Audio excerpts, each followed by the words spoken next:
Hello guys, I'm David. This is Chasing Content. Exciting news on the John Deere Diesel Conversion. I've been waiting for one part. Holy shnikes, that sun is bright. I've been waiting on one part. It is this right here. And I think there's one more part that came in a day after I ordered it. The Kubota stuff is 7/8, which is kind of hard to find an elbow on that. But the radiator is all 1 inch. I don't know if I did a video on these T connectors.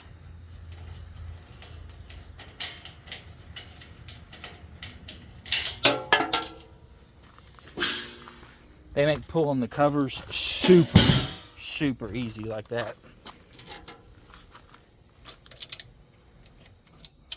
Ordered like a 10-pack, so when I lose them,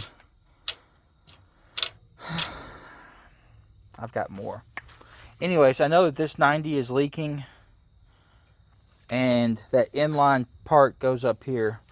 Let me get some tools, do a little worky work in here, and I will bring you guys back. Alright, I am back. I went ahead and just put this in. This tube, the only 7/8 one I could readily find on Amazon, was actually for, I think they said a CAC. It's good for like 15 psi. Obviously it's rated for some heat because it's, you know, to go in an engine bay.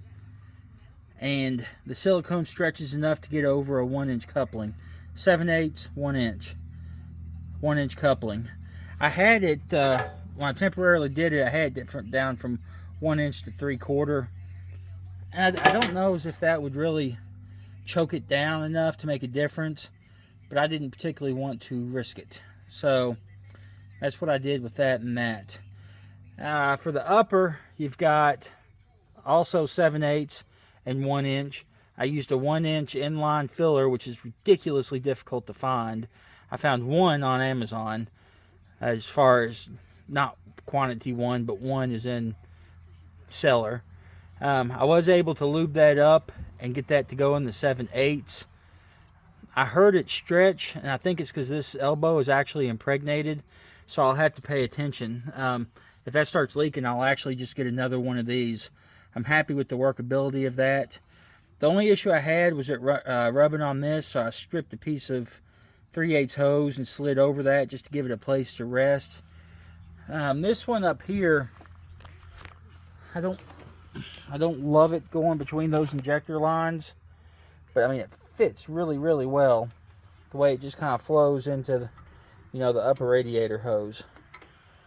So I think I will plan on leaving that for now. The whole point of this inline filler was to get a high point bleed on it. That's now sitting as the highest point of the engine, which I think I added almost, I don't know, half a gallon of coolant is what it took. It seemed to flow pretty good, so I don't know if a thermostat's been removed out of there or if it's non-existent in these engines. I would think surely to goodness it's got one. So now that the cooling system's done, that's very exhilarating. The throttle linkage. That was another linkage that I had a problem with. We'll start with the fuel shutoff. Top lever on these goes that way for a fuel shutoff. So basically all I did was just hook a cable around here. And it's basically like a choke cable. But this one does actually say stop on the face of it. All the John Deere diesel tractors from like the 70s and I think into the 80s had orange kill knobs. But it works perfectly fine. The throttle, I had a big hard thing to figure out because the throttle needs to go that way.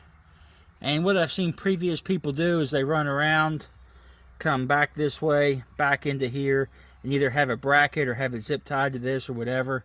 I didn't necessarily want to do that, so all I did was got a reverse lever that slings the cable backwards from what John Deere does. And what that does, when I push the lever or pull it, whichever, it puts this in the right direction, shoots it that way. I need to get an RPM gauge to get this set right where I want it, because it vibrates a whole lot when it's at really, really low idle. But then if I crank it all the way up, it sounds like it's spinning a tremendous amount of RPMs. But I don't know if that's actually the case. It might just be, I think this thing was rated at like 3,200 RPMs, which is kind of a lot for a diesel. But I want to get the RPM gauge, little meter thing on this flywheel, and see what it actually is. So, like I say, it looks like the coolant system's done, the throttle cable's done, the stop cable's done. Next up will be electrical. I'll hopefully get that done this week. Then I'm ready to run this thing, hours to just use it. By the way, the starter, this is day 2 of having this, and it did 100% start absolutely just beautifully perfect. So I just have a good feeling that the starter was indeed the problem all along. Anyways, you guys be good and be safe, and we'll catch you next time.